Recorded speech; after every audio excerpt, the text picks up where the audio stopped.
we are live just outside of Dan Pitt Stadium at Mitchell Field. It is the home of the Mary Persons Bulldogs. It is a great place for high school football. The cheerleaders are here, the band is here, and soon Peach County will be here for the opposition. This has got to be one of the biggest crowds we've had so far. Always. I mean, the band, and look at the new blue dresses of the dancers, man. They are stepping out, looking great, sounding great.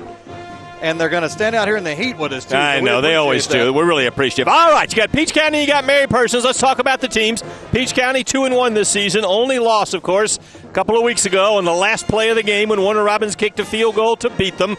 Mary Persons is 3-1 this season.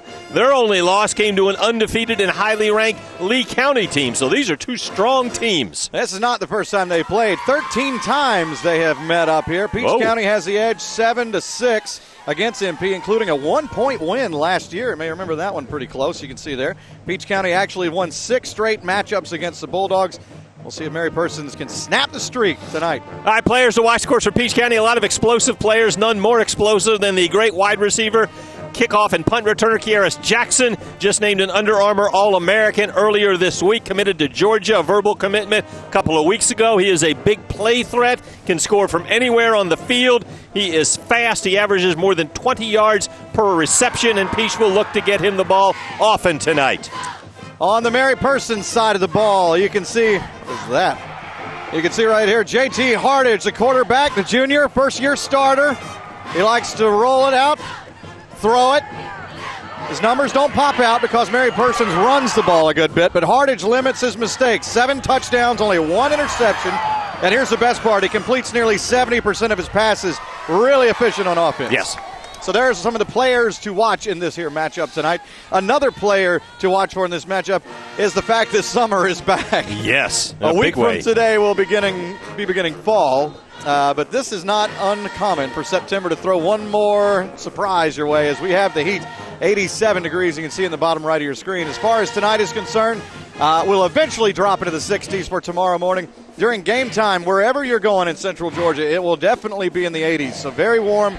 No jacket required tonight. 70s by the end of the game, so it'll be more comfortable in the second half. As far as the headlines, small rain chance tomorrow, still holding with that. Sunday's looking good, and a dry stretch likely next week. Doppler Max HD is quiet until you get into South Georgia, and that's probably where things will stay. But we'll have more with the 7-day on the way. All right, now when you come to a football game, you probably notice that the home team especially always roars through a big banner. Yeah. Now the banners, the biggest one I see every year is right here at Mary Persons. No doubt, like 5 stories tall or something. So who makes that banner? How do they go about doing that? Well, coming up in Jonathan Perez's Extra Points segment, he goes behind the scenes to figure out who does it, how they do it, and also a special surprise. Coming up, we're live in Forsyth, Mary Persons in Peach County. It's Tailgate 13. Sampson, the Bulldog. Yeah.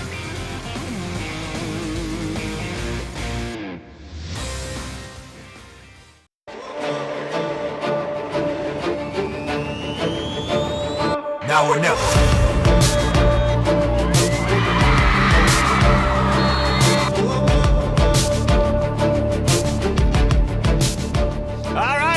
Here at Forsyth Mary Persons High School. It's Mary Persons in Peach County. It's Tailgate 13. You just saw them come through the banner. The banners here are very nice. I'd say they are the best yes, out of the schools we go to. They just do such a fantastic job on that. And so we wanted to know, how do they do it? What kind of work goes into all this? Correct. I see him standing right there. It's Extra Points, JP. You've seen them nearly every Friday night in Forsyth. It's like a pre-game kind of thing for us to boost us up. At every high school football game, the Mary Persons Bulldogs hit the field with the same introduction. Before the players run through the banner, it has to be rolled, raised, and ready for ripping. And that's where the cheerleaders come in. But it's not just about cheers and chants. It's about the pride and prep work. Throughout the summer, we tape and trace the sign, and that's a pretty lengthy process. A process that requires climbing and a lot of creativity. We want to make our signs really pop and big because it shows our Bulldog pride and that we really support our dogs. The squad spirit is not just about the dogs. Their support extends well beyond the football field. This is supporting our troops and saying thank you for everything that y'all do in remembrance of 9/11. So whether it's for the troops or for their team, the meaning behind the banners live on even after they're torn. It's a big thing on like bringing together spirit and bringing together the fans and everything. And then it's also a tradition that we've always done. So we're just trying to keep the tradition alive. Now that's right, these girls are pros. They actually get the banner done in just a day, just a few hours. All the painting is done. They actually had a couple of free time on their hand to make another banner. Check it out, JP's Extra Points. It looks really good. Now you heard in the package Hannah say it's all about keeping a tradition alive. I think here at 13 WAZ, we're gonna start a new tradition. How about we do this every time the show starts? Let's go get it, baby.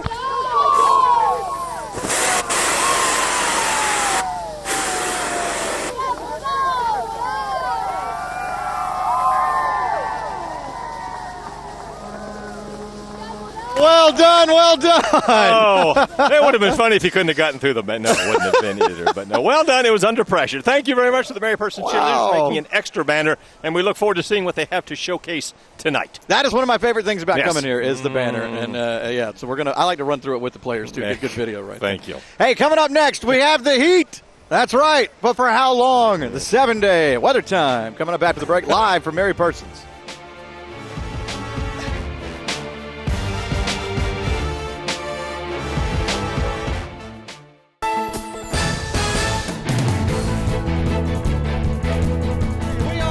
Here at Mary Persons, yes, where it's weather time. You may be asking, why is he wearing this hat?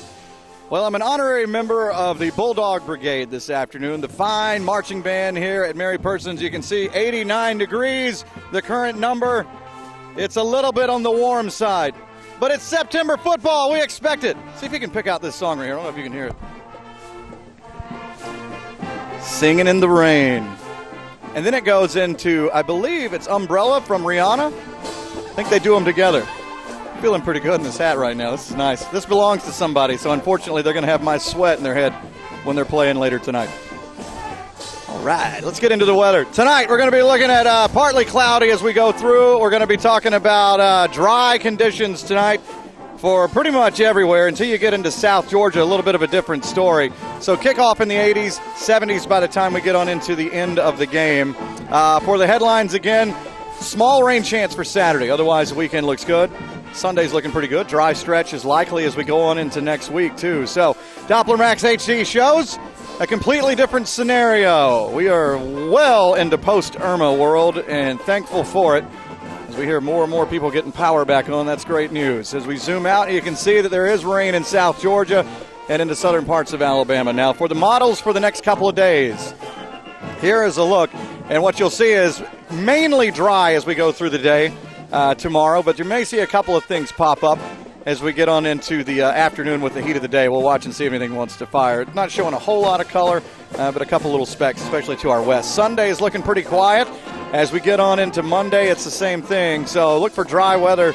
So if you've been waiting for the weekend to maybe clean up some of the storm damage, should have no problem weather-wise unless maybe a little shower tomorrow. All right, so as we get into the long-range models, you can see Jose tearing on up into the North Atlantic and getting on out of here. Stays mainly quiet except for maybe a little shower here or there as we get on in toward the end of the week next week. But really a pretty dry run for a while. So let's show you what's going on with the 7-day. We'll go on over to that and show you a nice weekend for the most part with the exception of a rain chance on Saturday and then a dry stretch as we get on into Sunday and on into next week. A tip of the cap. Check them out dancing. Get a shot of that.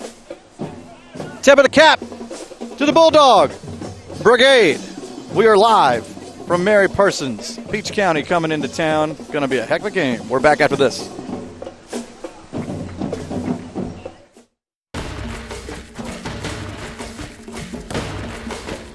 All right, we're back at Forsyth and Pitt Stadium, Mitchell Field, Mary Persons and Peach County, a little over 2 hours away from kickoff. Cheerleaders are here, the band is here, and Sampson, the mascot, is here. I think about everybody in Forsyth is going to be here tonight, too. It's going to be a big game, and we know that it's going to be a close one. It has been. We're going to check in with our Marvin James for more on this nail-biter. Marv. Yes, indeed.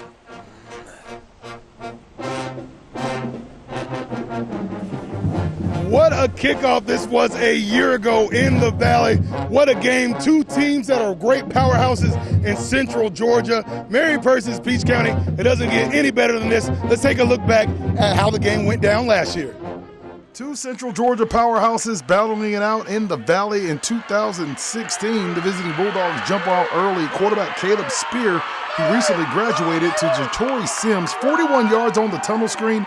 The Dogs go up 6-0 after the missed extra point. Next series, after MP recovers the kickoff, Spears on the fade route, Roderick Akins, and that's good for another 6, 12-0 after another missed extra point. The Bulldogs lead 19-0 at the end of the third quarter, but Peach County, they rally 20 unanswered points to take the W. Coach Brian Nelson talks about what the Dogs need to do to avoid another meltdown this time around with an entirely new team on both sides of the football. It's a matter of just being able to get lined up, and it comes down to the same things almost every Friday night. You know, you got to be able to tackle, and you got to be able to hold on to the football. You can't turn it over, but it's going to be monumental for us. You know, they're a really, really good football team that's really well coached, and you know, just try to slow them down the best we can if we can. You know?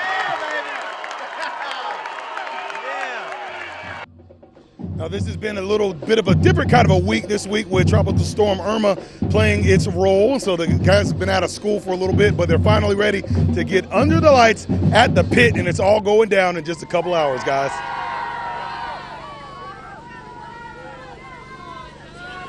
Actually used to be an assistant football coach at Peach County.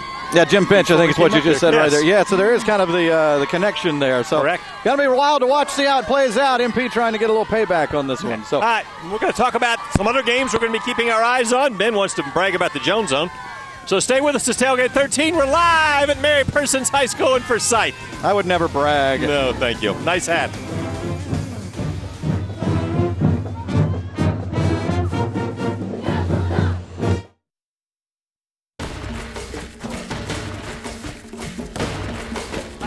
Here at Mary Persons High School. Mary Persons in Peach County.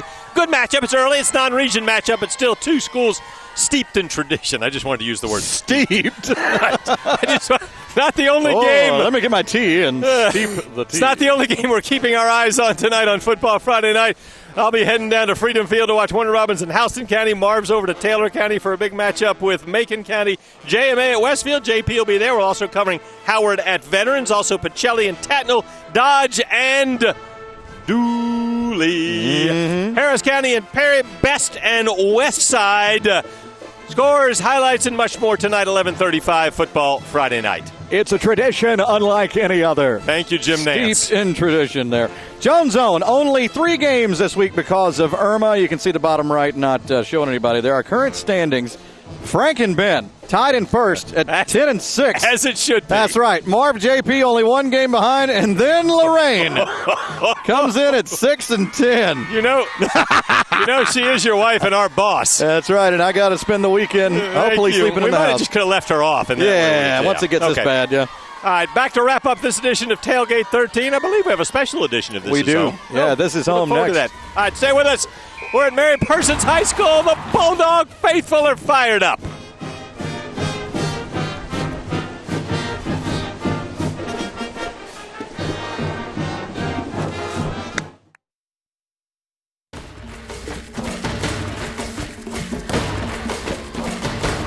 Nice weather tonight for football, and overall the weekend looks good. A little rain chance for Saturday, otherwise dry, and Sunday's looking great too, upper 80s. All right, look forward to it. Game time a little over 2 hours away. Of course, this has been an interesting week, an unusual week, a week in which a lot of folks took time to help others.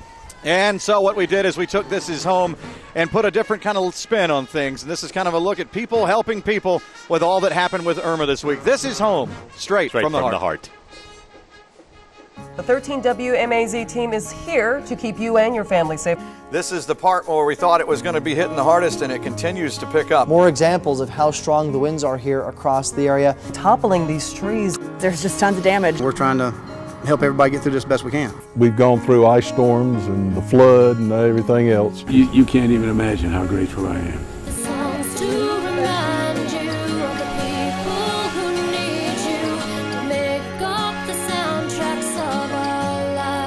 What if it was my family who was without for this long? What would I want someone to do? They open their arms to you. It don't matter what you're going through, what condition you in. I'm so thankful that they open their doors and their hearts. Things like this bring out the best in people, and you can sense it, you can see it. We can deal with this, and we'll get through this. I love this place. I really do.